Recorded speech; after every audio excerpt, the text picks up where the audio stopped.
I think we spent a total of like less than 3 minutes covering questions 1 and 2. We're going to cover questions 3, 4, and 5 today.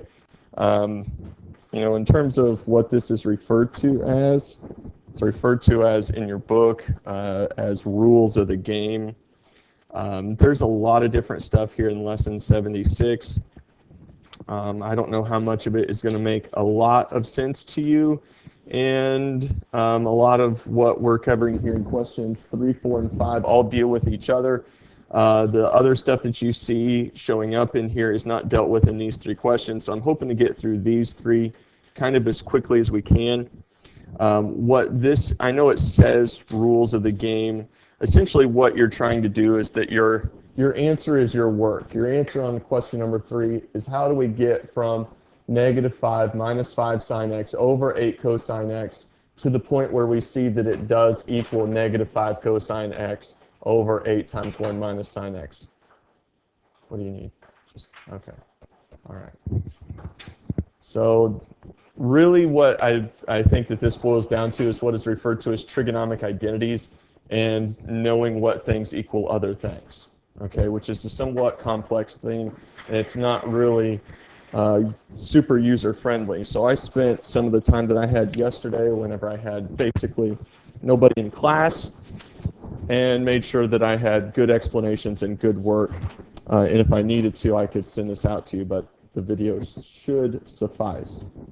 So we're going to move over to another page. We're going to start off with what we have and what we need to get to. So we have -5 minus 5 sine x over 8 cosine x, and we want this to equal -5 cosine x over 8 times 1 minus sine x. All right, so we're going to ignore or we're going to look at what we want to get to as kind of our baseline for what we're going to do next. So you're going to see another question like this. I think question number 5 is going to be very similar to question number 3. And so some of these questions should kind of repeat themselves back around in terms of the steps that you'll use, okay? But not all of them. So one of the things you notice down here is in the denominator I have an 8 and an 8, but I have 1 minus sine x. I've got cosine x over here. So what we have to be able to do is know that these things are equal to each other. So the first step that we're going to use, we'll call this step A, is -5 minus 5 sine x over 8 cosine x. And we're going to multiply this by an identity so that I'm going to multiply by 1 minus sine x over 1 minus sine x. Because what that's going to allow me to do is to get 1 minus sine x in my denominator. Does that make sense? Okay, we kind of wobble our heads up and down. Okay, so part B, if I say step B, essentially what I'm doing is I'm going to go ahead and multiply the top, multiply the bottom. Okay. All right, so on the top, that actually looks like foiling, okay? -5 times 1 is -5. -5 times negative sine x is going to be positive 5 sine x. We go through there. Then I have, -5 sine x times 1, which is going to be -5 sine x. And -5 sine x times negative sine x is going to be positive 5 sine squared x. Okay, I know that looks like a lot. Okay, but what do we notice about that numerator? You can cancel out the 5 sine x and the negative 5 sine x. I can cancel these guys out. Very good. So now down here, what I'm going to do is I'm not going to multiply this all through. I'm going to write this off as 8 cosine x times 1 minus sine x. And I'm not actually going to distribute it, but I'm going to leave it there in parentheses. We've seen stuff like that before, correct? Where we can either distribute it or leave it undistributed. Okay? But what I do want you to keep in mind about the denominator is that this is all one thing It just hasn't been visually distributed. Does that make sense? Okay. So what I'm going to do is we're going to scroll, if I can. Here, it's over here. I'm going to keep writing this off as kind of one extended thing. Okay. So at the end, if I need to share this document with you, I will. Okay. Okay, but keep in mind that it will be one long series. Okay, so in C, what I'm going to do is I'm going to rewrite this, but I'm going to simplify it. So I'm going to rewrite it as negative 5 plus 5, plus 5 sine squared x over 8 cosine x minus sine x. Have I lost anybody up to this point yet? Okay, basically all we've done is multiplied by 1 minus sine x, multiplied across, canceled some things out, left it there. Hey, sure. Why does this sign give us square Um, because that x, we could have put in theta for that. It just represents the angle. Okay, so you're squaring the sine and not the angle. Okay? All right. So from here, let's see, let me get to my next part here. We simplified there. The next thing what we're going to do, and this is, again, really not that difficult of a step, but I'm going to look across my numerator. I'm going to see if I can factor anything out of that to simplify the numerator. And what I can is I can factor out a negative 5. Does that make sense? All right, so if we factor out a negative 5 from that, what I'm going to get is 1 minus 1, well, or really just 1 minus sine squared x, okay, over 8 cosine x times 1 minus sine x. Now, there is an important difference, okay? I've got 1 minus sine squared x, and I've got 1 minus sine x. They're not the same. I can't cancel them out, okay? And I wouldn't want to cancel them out anyway, because I want that 1 minus sine x in the denominator, because that's where I want to get to, correct? You with me so far? Okay. All right. Just kind of dealing with this one thing at a time. All right. The next part, and I'm going to kind of break this up over here so that you see this. This is where the trigonomic identity sheet comes in. Because in our trigonomic identity sheet, we see something that looks like this, that sine squared x plus cosine squared x equals 1. And I believe that we've seen this before. It's what is called a Pythagorean identity. Okay, and you have a handful of them. If you pull up that sheet and kind of scroll down, you'll find a couple of Pythagorean identities. Do you guys see those anywhere? Yeah. Okay. All right. So I know at this point this doesn't look like anything, but we're going to do something with this, and hopefully you're going to understand it.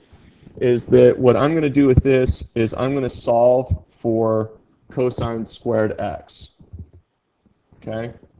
So in order to do that, in order to solve for cosine squared x, I'm going to subtract, right? And I get cosine squared x equals 1 minus sine squared x. All right? Does that look like what we have in the denominator or in the numerator? Yeah. So what that means is I can substitute. Okay, because if you go back and you look at what it is that we're actually trying to get to, okay, we're trying to get cosine x in the numerator, correct? Okay, now I can do that because of this, because I'm going to get cosine. Now it's going to be cosine squared x, which means I'm not going to be done, but it does get me one step closer. So I can write this off as negative 5 cosine squared x over 8 cosine x times 1 minus sine x. All right? Now, that's probably the hardest step in there because I actually did have to know the Pythagorean identity. I had to manipulate it a little bit and then substitute. Okay? But my last step is actually really easy because this is cosine squared x, this is cosine x down here. And keep in mind that this is all one thing that visually hasn't been distributed, but if we imagine it, it would be, it'd be one big long term. In which case, what I can do is I can factor a cosine x out of every term. Okay, and whenever I do that, I get negative 5 cosine x over, so I'm going to cancel this one off the top, right? I'm going to cancel this one out down here, and I get 8 times 1 minus sine x, and that's what I wanted, right? That's what I wanted to get to. Okay, so if we go back up here, okay, that's that right there.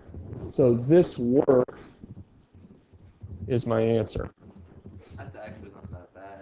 I feel like if you know everything. It's right. It's a lot of steps, probably more steps just because I'm trying to do, a lot of those steps were, here I simplified and I rewrote it, right? So not all of those steps are completely necessary, but let's do number 4. Okay. Number 4 starts off, I believe it looks like cosecant 2x plus cotangent 2x equals cotangent x.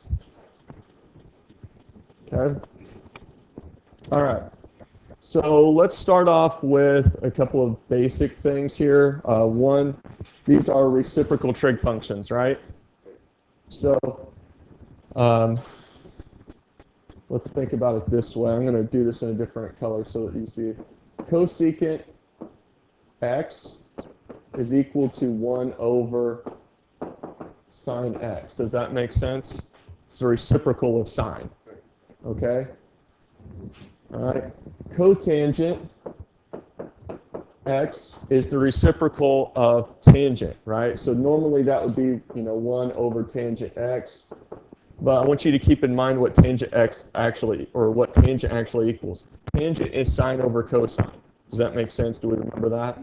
So instead of writing that as 1 over tangent x, I can write cotangent x as cosine x over sine x. Right? That makes sense. Hopefully. I know my cosine probably looks like an EOS x, but there we go. Clear that up a little bit.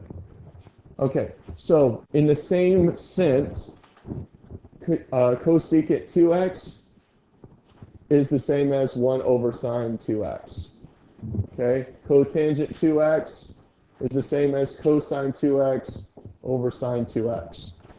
Okay, that doesn't change it, but we do have to plug it into all of those locations. Does that make sense? Okay. So because my answer is cotangent, I want my stuff, I want to get my left-hand side in terms of sine and cosine.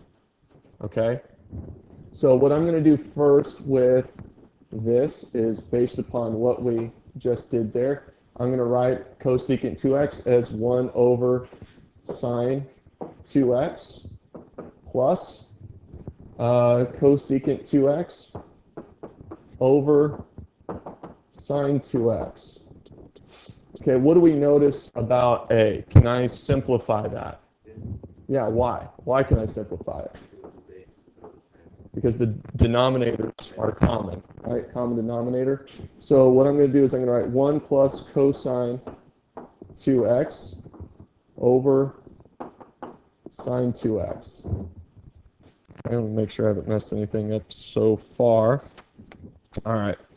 This one is tricky. Okay? This is where we look at another rule that we're going to find in our Pythagorean identity sheet. Okay? You're going to find something in there referred to as the double angle formula. Okay?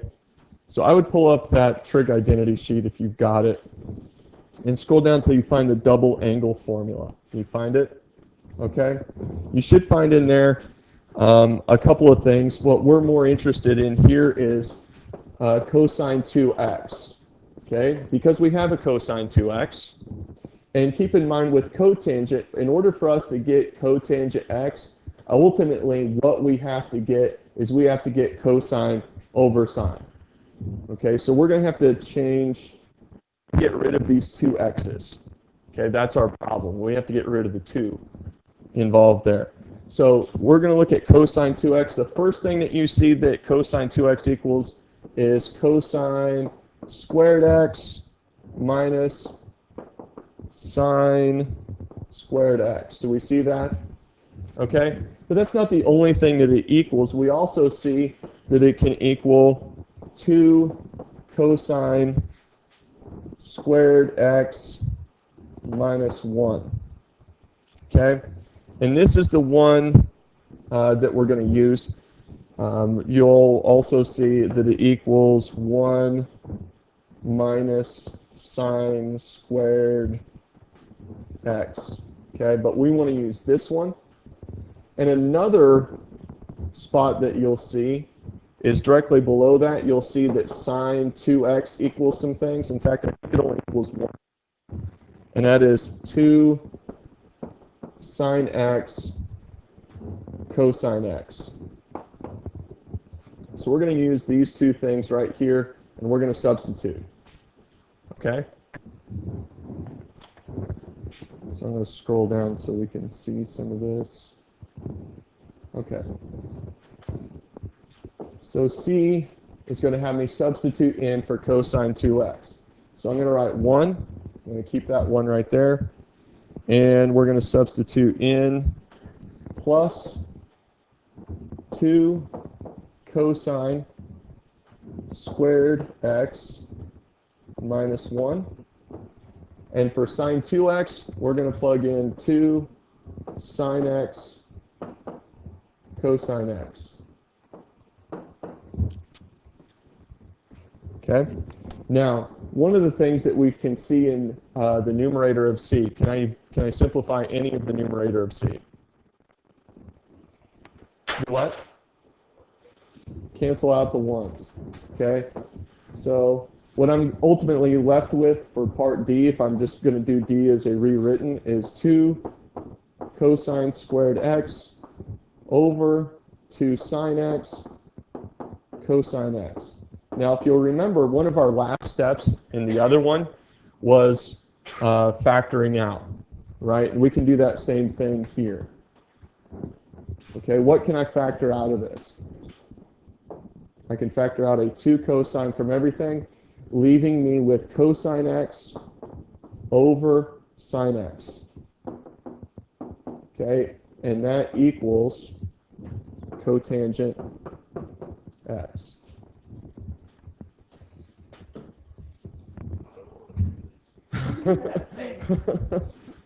Believe me, I get this. If we have this on a test, can we use the cheat sheet? I'll let you use, and I'll probably print them out for you, the trigonomic identity sheet. Okay? What's that? Diggity. Okay. Last one, I think, is number 5. And like I said, it's fairly similar. It's really close. It does have a couple of differences on number 5 between this and number 3. Ultimately, what it's saying is, which one of these does it equal? But you'll notice if you look at number 5 how closely it resembles the left-hand side to number 3. All right, so it starts off with here on number 5. What's it say? Negative 2 plus 2 sine x over negative 9 cosine x. Okay, so pretty similar. There is one noticeable difference between what we see there in number 5 and what we saw in number 3, and that is the sign in front, in my numerator, in front of the second term. Notice that it's not minus minus, it's minus plus. Okay, that's going to alter some things. Okay, so my first step here is to multiply, but not by 1 minus sine x. I'm going to multiply by 1 plus, or sorry, I'm going to multiply by 1 plus sine x. because what I want to have happen in a numerator is I want it to be a sum difference. I want it to cancel out those middle two terms. And if I did minus over here, I'm going to get a big long term that doesn't cancel. Believe me, because I tried, right? So, just looking at this, I get negative 2 minus 2 sine x. I'm going to get plus 2 sine x plus 2 sine squared x. Okay, you won't get that if you do minuses, right? Because if I had a minus in here, I'd get negative 2. I'd get positive 2 sine x, right? And I'd end up with 2, and I end up with 4 sine x. Okay, but in this case, it does cancel out. So I'm going to get negative 2 plus 2 sine squared x over negative 9 cosine x times 1 plus sine x. Okay, go back to what we saw in number 3 from here. Let's see. We can substitute out our 2 sine x, our 2 sine squared x anyway, with 1 minus sine squared x. Okay, so your next step, just trying to remember what to do here, is to factor out the negative 2. So you're factoring out your negative 2, you're getting 1 minus sine squared x over negative 9 cosine x, 1 plus sine x. Okay. Once we have this, we'll remember that that is equal to, what was it, cosine squared x? Yep.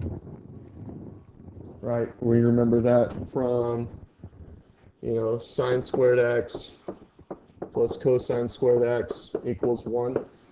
Right, I would subtract, right, that's how I get that. So we have negative 2 times cosine squared x over negative 9 cosine x times 1 plus sine x. Last step is factor out the cosine square, or the cosine.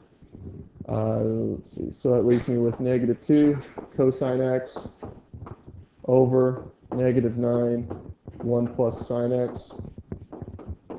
And if you look through the list of available options, back on number 5,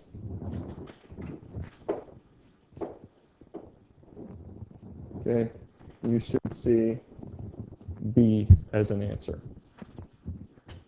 It's just that easy, folks. Question? Can I use the bathroom? I was gonna ask the same thing. This is the Pythagorean identities and the other thing, the only two, like... That you'll ever end up using? Yeah. Doubtful. Yes. Go to the bathroom. My recommendation is to look through and see what things equal other things. The reason I wanted to get an early start on getting through those 3 questions is because now you guys get 20 minutes to work on the homework, which means the first questions I would do are going to be the questions that match up with lesson 76, and see if I can get help on those. Does that make sense? Okay, so I'm going to hit stop on this, get it uploaded so that you guys can get a second look at it.